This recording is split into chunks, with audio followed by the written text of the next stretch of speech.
Welcome to Obligr.com. In this video we will learn how to import files on application. Now, open your Excel file in which you have your mobile number. Here we have already added data in our Excel. And in our data name and 10-digit mobile are present. Save that file in CSV format.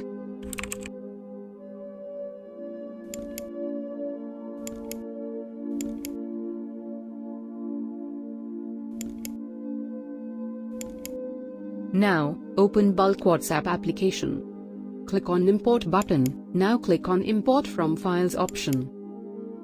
Browse your file. Change the file type to CSV. Click on Open. You can see names and mobile are imported from Excel. Now click on Insert Country to add country code in front of all mobile.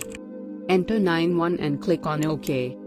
See now, in front of all mobile, 91 is added. That's it, you have learned how to import file on bulk WhatsApp desktop application. Thanks for watching video, have a nice time.